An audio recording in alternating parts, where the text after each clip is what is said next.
Adani group పై Hindenburg మరో bomb పేల్చింది. ఆ group కి చెందిన 6 బ్యాంకు ఖాతాలను స్విస్ అధికారులు ఫ్రీజ్ చేశారని ఓ ట్వీట్ చేసింది. దీంతో ఆ బ్యాంకు ఖాతాల్లో 310 మిలియన్ల అమెరికన్ డాలర్ల నిధులు స్తంభించిపోయాయని చెప్పుకొచ్చింది. హిండెన్బర్గ్ అయితే ఇది ఇప్పుడు కొత్తగా జరిగింది కాదని 2021 నాటికే ఫ్రీజ్ అయిపోయాయని ట్విట్టర్లో తెలిపింది. మనీ లాండరింగ్, సెక్యూరిటీల ఫోర్జరీ కారణాలతో స్విస్ అధికారులు అకౌంట్స్ ఫ్రీజ్ చేశారని హిండెన్బర్గ్ ప్రధానంగా ఆరోపించింది.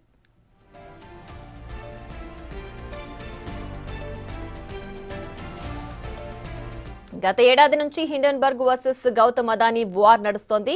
అదానీ కంపెనీలు స్టాక్ మార్కెట్ మ్యానిపులేషన్ చేస్తున్నాయని ఆరోపించింది. ఆ తర్వాత అదానీ సంస్థలు భారీగా పడిపోయాయి. అప్పటి నుంచి హిండెన్బర్గ్ అదానీపై ఏదో ఒక బాంబు పేల్చుతూనే ఉంది.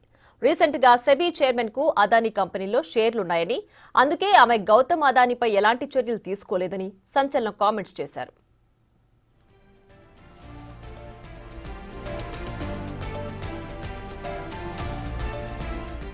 అయితే స్విస్ బ్యాంక్ అధికారులు తమకు చెందిన 6 బ్యాంకు ఖాతాలను ఫ్రీజ్ చేసినట్లు వస్తున్న ఆరోపణలను ఖండించింది అదానీ గ్రూప్ సంస్థ.